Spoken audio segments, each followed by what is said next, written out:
play ng cat, play cat. Okay. Yo guys, so for today's video, tayo ay mag-i-stay dito ng 3 days and 2 nights. Kaya samahan nyo ako. Ayan nga, tumalis na rin sila. At sinarado na ng ate ko ang pintuan. Tapos ang batang ito ay nagtatatakbo pa. Ayan huling-huli sa camera. Boom!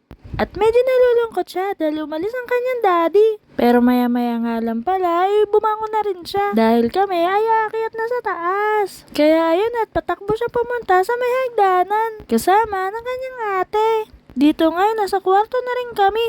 At ang dalawang ito ay hindi pa tapos maglaro. Nanggigil ako kaya tinampal ko siya sa puwit. Pero maya-maya nga ay nagsitulog na rin kami. Kinabukasan ay may pasok si Ate Sophie. Ang sabi niya, videoin ko raw siya dito habang nagtututbrush siya. Kaya ayun at ginawa ko naman. Dahil ako ay isang masunuring tita. Masunuring tita sa pamangkin. Baliktad.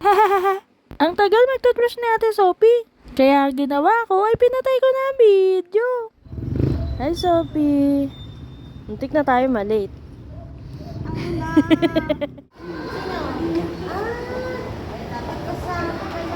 Video yan be.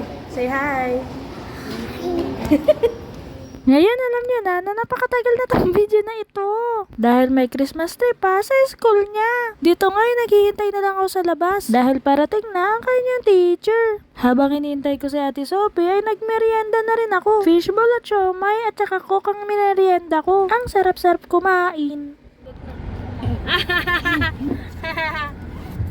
Nagka-uwi na kami. Uwi na kami. Tingnan mo ilang minuto na lang ang kailangan. 2 minutes lang be.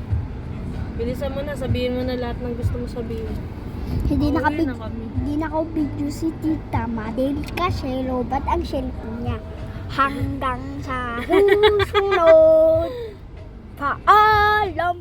Taas-taas ng buhok ni Gabi. Ang taas-taas ng buhok ni Gabi. Yeah. Taas ng buhok. Taas ng buhok ni Gabi.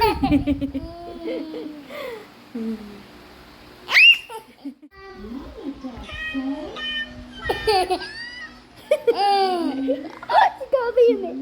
Okay, game. Hanggang sa sisingit. Hanggang sa sisingit. Hanggang sa susunod. Paalam. Mamamamamam.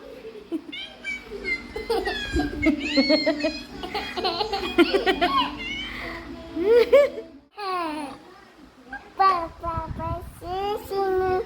Payaya.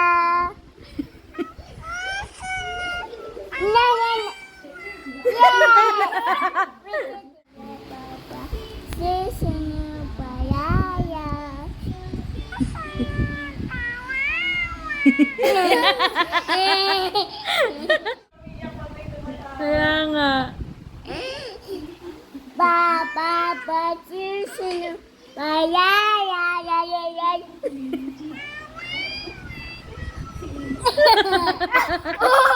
Ayun nga, nakauwi na rin kami dito sa bahay. Pero hapon na ng mga panahon na iyan. At itong dalawa naman na ito ay sabay na sumasayaw dito sa harap ng telebisyon. Parang nagsusumba lang. Yan talaga ang banding ng dalawang iyan. Ang bait-bait na ate ni Ate Sophie, nakikipaglaro kay Gabi. Pagkatapos niya na nagsitulog na rin kami. At ito nga ay kinabukasan na. Si Ate Sophie ay natutulala dahil pamaya papasok na naman siya. Ang breakfast namin for today's video ay champurado. Tapos si Gabi ay kinakalabit na naman siya. Dahil yayain na naman siya na sumayaw sa harap ng TV.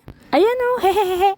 Maya-maya nga lang pala, hinatid ko na sa Ate Sophie pero hindi kami nakasasakyan. Dahil kanina ay ayaw umandar iyon, kaya nag-tricycle na kami. Kaya dito ko na tinatapos tong video na to. Hanggang sa susunod, paalam, mamamamam.